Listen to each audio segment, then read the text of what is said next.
This is Good Morning Indiana, working for you. Time right now is 4:27 here on your Monday morning. I want to thank you for starting your day with us here at RTV6 and Good Morning Indiana. I'm Lauren Casey. And I'm Meredith Barrick. We begin with workers at GM plants across the country walking out off the job this morning as they are demanding a better contract. That includes workers at 4 GM plants right here in Indiana, including Marion and Kokomo. Yeah, across the country, we're talking about 46,000 employees walking off the job, striking with the union there. They don't have planned talks until 10 a.m. this morning. We know this impacts more than 6,000 workers just here in Indiana. So this is a big story we're going to be following. We're going to be localizing for you, and Alyssa Donovan is going to have more on that coming up. Yeah, first time in more than a decade these workers have gone on strike. We do want to bring in Todd Clausen in right now, talk about the forecast. It's been very summer-like in the middle of September. What can we expect going into a new work week? You know, it's just going to roll right on through this week. Temperatures this entire week going to be well above normal. 78's our normal high. Yeah. We don't even have a high temperature in the 70s, probably at least for the next 7 to 10 days. Now, some minor issues here this morning. We have one little shower rolling through the Bloomington area, northern parts of Monroe County. And to the north this morning, we could have a little bit of patchy fog, but those are just 2 little minor speed bumps this morning. Overall, it's going to be a very, very nice day. We're in the 60s and 70s this morning, going up to 88 degrees later on this afternoon with plenty of sunshine. So it's another hot day for us. I would expect that many locations, probably to the south, may climb up into the low 90s even today. Wow. So, yeah, if you're looking for fall, there's not a whole lot in this forecast. You keep waiting, but if you're a fan of these warmer temperatures, you're really going to like your 7-day. All right, Todd, thank you. Well, I don't know about you guys, but a lot of people in my neighborhood were out taking care of their lawns this weekend because things were a little bit cooler than they had been. Yeah, and we're talking about how students are not just doing this as chores or maybe side jobs. They're actually doing landscape management at Central 9 Career Center down in Greenwood. They're teaching students how to make landscaping a career. We're talking about maybe owning a landscape company, horticulture, planning out landscape. Right. There's a lot that goes into the industry. Yeah, so we're going to be talking with Erin Lish, and she's going to be showing us what students have been up to down there, and that's part of our Hiring Hoosiers Classroom to Career series. So looking forward to that story. Something else we're all looking forward to is the return of Dancing with the Stars. Yes, it is back tonight, and you can only see it right here on RTV6. Some famous faces going to be out there competing for that Mirrorball trophy. We've got some of the stars right there on your screen right now in case you didn't see that cast announcement they had recently on Good Morning America. So we are getting excited for that, and we hope you are too. We'll have more on the big premiere, plus news, weather, and traffic to start your Monday. This is Good Morning Indiana, working for you. Coming up on Good Morning Indiana, thousands of General Motors employees across the country are now on strike. The reason behind the dispute and how it's affecting Hoosier workers. And a body found in Morgan County is now being investigated as a homicide. We have the latest on the case. Plus, a new device used to detect vaping, how it works and why dozens of schools are getting on board. Here at 4:30, want to welcome you into Good Morning Indiana on this Monday morning. I'm Lauren Casey. And I'm Meredith Barrick. Meteorologist Todd Clausen is here, and it is the final week of summer, and it feels like we are in the middle of summer. Yeah, you know, sometimes the calendar doesn't follow the temperatures, that's for sure. And this is going to be one of those weeks where we are going to enjoy summer-like temperatures once again throughout the entire week with high temperatures that'll be up in the 80s. Outside right now, still holding on to 70 degrees in Indianapolis, and you notice the temperatures all across the area are in the upper 60s and to the low 70s. 72 in Muncie, 64 in Lafayette, 69 is the current temperature in Bloomington. To the north, it is mainly clear. To the south, we're just dealing with a few very isolated showers that continue to roll through here this morning. So Bloomington, there's a quick passing shower getting ready to move through. The heaviest of that rain probably passes just north of downtown Bloomington, then a little closer to Oliver Winery there and points to the north, and then a few spotty showers over near Columbus as well. But other than that, it's a pretty dry forecast going forward throughout the day today. So the big weather headline continues to be the above normal temperatures and the dry conditions. 82 by the noon hour. Our high temperature today will top off right around 88 degrees. The time now, 4:31. Let's get a first look at traffic on this Monday morning. All right, Todd, thank you so much. We do have a traffic alert for drivers to our east. East and parts of Hancock County. Heads up here on I-70 near Mount Comfort Road. We did have an emergency closure that went into effect yesterday, scheduled to reopen early this morning. But basically what happened here is we have some ongoing road work on I-70. Traveling eastbound at this time, crews had to shift traffic into one lane. The additional traffic there caused the shoulder to buckle, so they decided that that lane was also too dangerous for drivers, so that's why they had to close it over the weekend. Looks like everything here at Mount Comfort Road is moving along smoothly. The area in concern goes all the way out to the Knightstown exit. Let's take a look, though, right now. I-70 and Minnesota Street. This is over to the west side of town. You can see traffic in this area is moving along just fine, both eastbound and westbound. No crashes here to slow you down. We'll continue to keep a close eye on your roads, though, this morning and keep you updated. New this morning, thousands of General Motors employees across the country are now on strike after contract negotiations failed this weekend. This includes workers from 4 Indiana GM plants in Fort Wayne, Bedford, Marion, and Kokomo. Overnight, workers walked out of factories and set up picket lines outside of 33 plants. The United Auto Workers Union vice president says the strike was the union's last resort. Both sides are trying to agree on a new 4-year contract with GM. They are divided over increased wages, affordable health care, and job security. Another meeting is scheduled for 10 this morning. This is the largest union strike against any U.S. business since the last GM strike in 2007. Well, we do have some new information this morning about a body found in Morgan County. Authorities say the man found dead on the side of a rural road died from a gunshot wound. And this case is now being investigated as a homicide. A neighbor was walking her dog on Man Road on Friday when she noticed a badly decomposed body. The coroner says that he'd been there about a week, and we still don't know who he is. But an autopsy last night determined he's white, between 25 and 40 years old, with long dark hair and pierced ears. This is one piece of information, however, that may be able to better identify him. The man wore a t-shirt very similar to the one you're seeing right here on your screen. If you recognize the description in the shirt, please call Crime Stoppers right away at 317-262-TIPS. Authorities are releasing new information today after 2,000 fetal remains were found on the property of an Indiana abortion doctor. They were found after Dr. Ulrich Klopfer passed away earlier this month. His family discovered the remains while sorting through his personal belongings at his home in Joliet, Illinois. Klopfer performed abortions in clinics in South Bend, Fort Wayne, and Gary. The Will County coroner took possession of the remains and is expected to comment on their findings on the case later today. A silver alert still in effect this morning for a Grant County man who went missing while visiting relatives over the weekend. 64-year-old Henry Hank Schneider was last seen at 10 o'clock Saturday morning. He was wearing a black shirt, jeans, and white tennis shoes. Authorities say that Schneider possibly has several medical conditions, so if you've seen him, please call 911. An unusual battle may be brewing between Indianapolis and the company that powers it. The city plans to play a role in IPL's latest rate hike proposal, which would increase costs over 7 years. On Friday, the city filed a petition to intervene with the Indiana Utility Regulatory Commission. An attorney will take a close look at the proposal. Mayor Joe Hogsett released a statement saying, in part, as a city, we have an obligation to ensure that any required upgrades do not unfairly burden working families in Indianapolis, end quote. It is 4:35. Public officials say that a mosquito born with a rare virus is still seeing deaths in other states, and it's now been detected here in northern Indiana.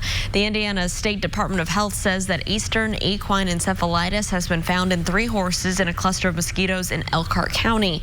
No Indiana residents have been diagnosed with the virus, which can cause brain infections.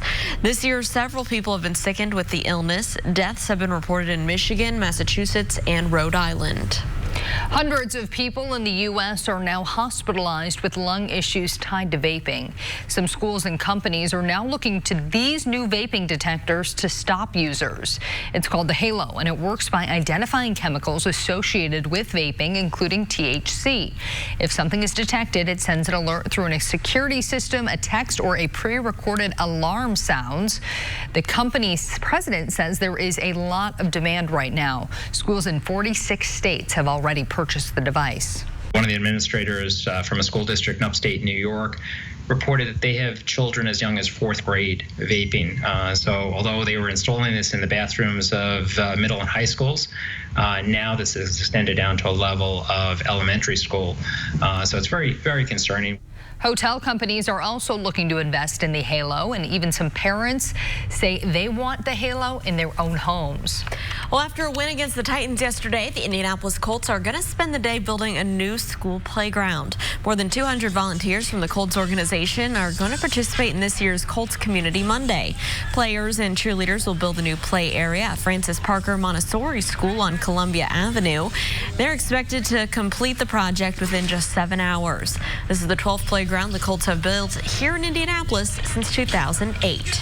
Tensions with Iran and oil prices are on the rise after an attack on Saudi Arabian oil. After the break, why President Trump says he is locked and loaded to respond. And another hurricane likely to cause more damage to the Bahamas. What we know about the path of Hurricane Umberto. Todd. And a few scattered showers are making their way through southern portions of central Indiana. Here near Bloomington, some light rain is falling in Columbus as well. These showers, though, move out. Turns into a beautiful day. We'll talk all about it in your Storm Team 6 forecast. You're watching Good Morning Indiana right here on RTV 6. Test drive at Honda of Fishers. It is 4:40 on your Monday. Here's a live look at your commute through the downtown area. I-65 right now at the South Split is traveling just fine. No crashes, no delays here for your morning commute. Making national headlines today, Jon Stewart will help kick off a publicity campaign urging thousands of people who lived in Lower Manhattan to apply for 9/11 medical funds. He gave an emotional testimony urging Congress to extend funding for the 9/11 compensation fund in June. Congress later voted to extend the fund permanently. The woman who accused NFL star Antonio Brown of sexual assault is scheduled to meet with investigators today. Brittany Taylor filed a civil lawsuit against New England Patriots wide receiver last week, and Brown declined to sign a settlement. Brown has vigorously denied any of those assaults ever happened. Now to the fallout from a major attack on a massive oil facility in Saudi Arabia over the weekend. The U.S. is accusing Iran of taking out the world's biggest processing plant. Oil prices have since jumped significantly, and the president is suggesting the U.S. could retaliate. ABC's Trevor Ault has the very latest from Washington.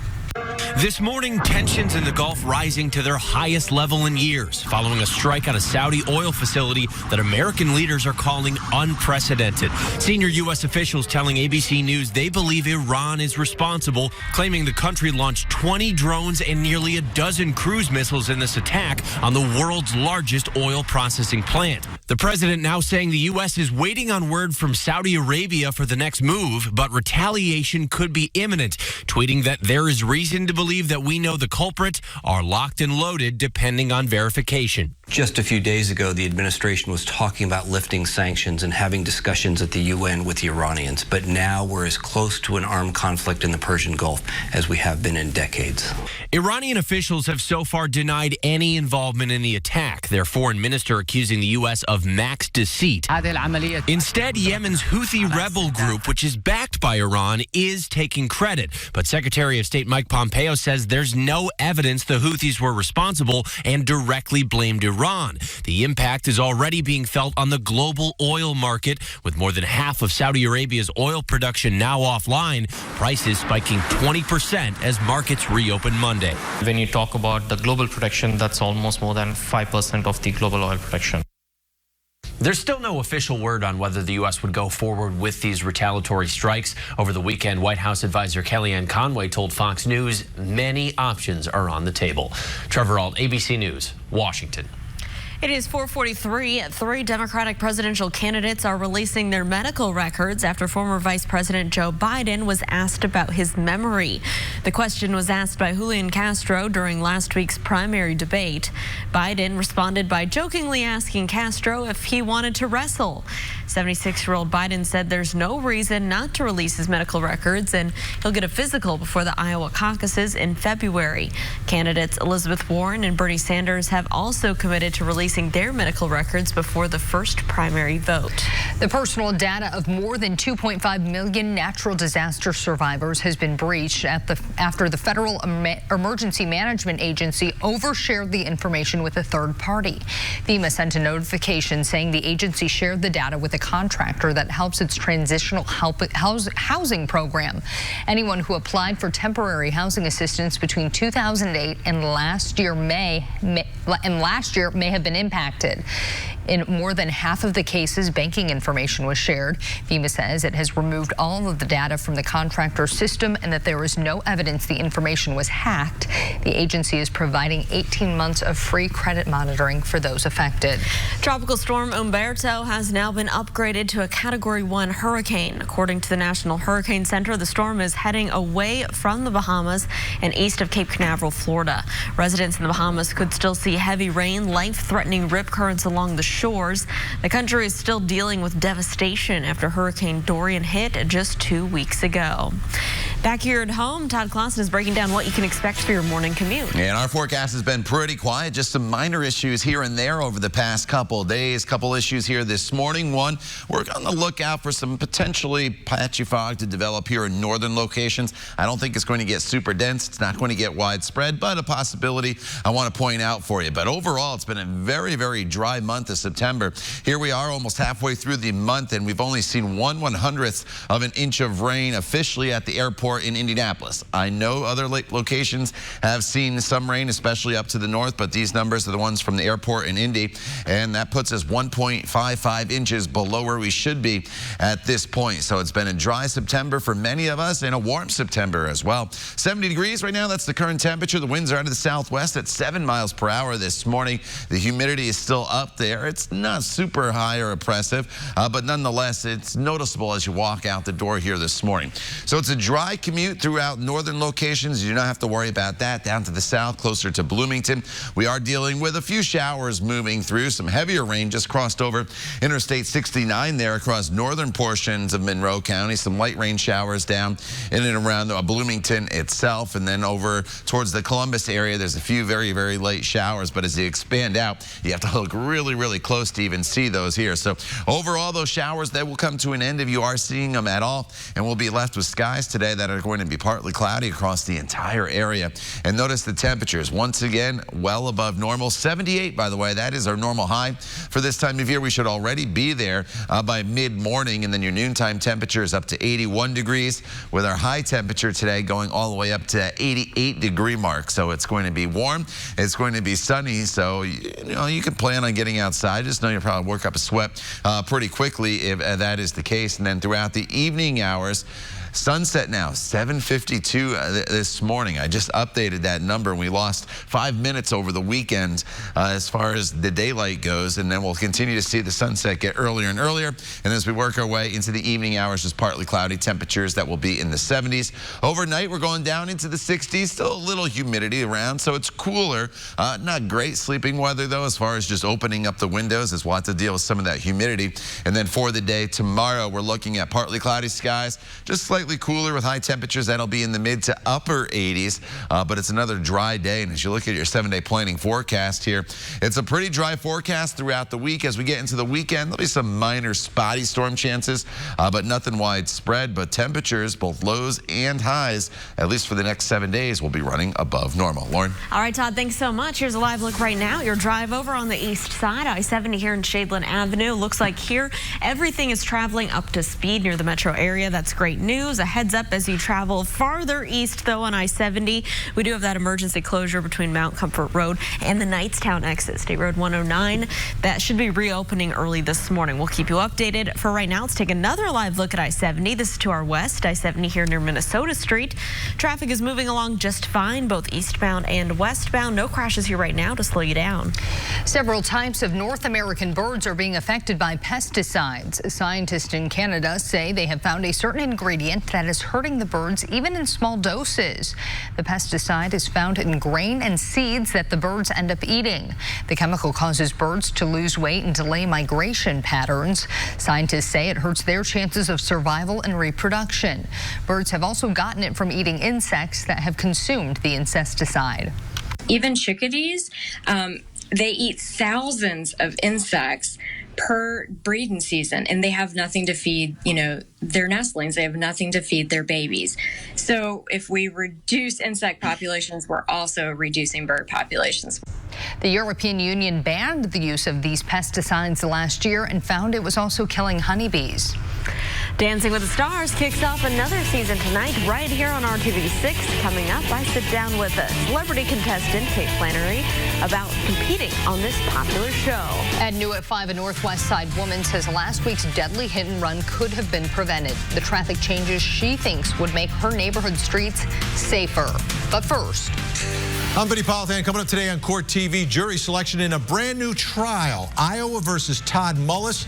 Todd Mullis has been charged in the death of his wife, Amy. Prosecutors say he used a corn rake to kill his wife. The defense says it's all an accident. Jury selection. We're live in Iowa today on Court TV. Vinny, thank you. Don't forget, you can watch all of the new Court TV live right on your mobile device by visiting CourtTV.com. Time right now is 4:50. Stay with us. We'll be back. Do it right for less. Start with Lowe's. Welcome back to Good Morning Indiana. We're keeping a close eye on this emergency closure of I-70. This happened over the weekend between Mount Comfort Road traveling eastbound to State Road 109 in Knightstown. You can see the flashing lights there. So over the weekend, crews have been milling down the road. They had a shoulder drop out there. They've been milling it, putting new pavement down, making this safe for drivers. This is scheduled to reopen at 6 o'clock this morning. So, of course, we're going to monitor this project and keep you updated. Get ready for rhinestones, judges, and sweat. The coveted Mirrorball Trophy is back on ABC, and that means Dancing with the Stars returns to your TV tonight on RTV6. And for the first time ever, viewers like you will tune into the season premiere to see who's dancing with the contestants and who they're going to be paired with, including 2 new professional dancers. But we do know that the show and the anticipation, it's all about the celebrity cast. And we sat down with Kate Flannery, who you probably recognize as Meredith from the popular show The Office. She's trading in her jokes and singing career for some dance shoes, and she's joining a star-studded cast this season. We've got The Bachelorette, a former White House press secretary, supermodel, pro athletes from the NFL and NBA, just to name a few. For Flannery, this competition show is best described using an analogy for a place she knows well, an office. Well, it's kind of like the CEO of a company, like teaching somebody in the mailroom how to do their job. It's kind of nuts. You have this complete, amazing pro, somebody who's at the top of their game, dealing with somebody, who kind of has no business doing this. But here I am. This is the concept of the show. Well, you can catch Flannery in the season premiere of Dancing with the Stars tonight, starting at 8 p.m. It's a 2-hour premiere that you won't want to miss. The world's largest bounce house is coming to Indianapolis this week. Check this out. The Guinness Book of World Records says it is officially the world's largest bounce house at more than 10,000 feet. The castle includes a basketball court, a massive slide that ends in a huge ball pit, and more. There's also an obstacle course, a DJ, and a dance stage. It is touring the country and will be in Indy this Friday through Sunday at the Waterman's Family Farm on Raymond Street. If you can't go this weekend, it will be back in the Circle City on September 27th. Well, a bunch of adults there. No shame. Yeah. For everybody, right? Oh, my goodness. Looks like a lot of fun. All right. Well, we should have pretty good weather for a bounce house if you're going to work up a little sweat. Yeah, you will be working up a sweat if you're going to be out and about. There's no doubt about that, as the forecast for the entire week is 1, very quiet, and 2, very warm. High temperatures and low temperatures are going to be running well above normal. Our average high now is 78 degrees. So today we're 10 degrees above normal. Not quite as warm tomorrow with a high of 86. But then on Wednesday we're at 85 degrees. The best chance of some storms, and it's just spotty storm chances going forward. This forecast is going to be on Saturday and Sunday, with temperatures though still in the mid 80s. The time now is 4:57. Stay with us. We'll be back in just a few minutes.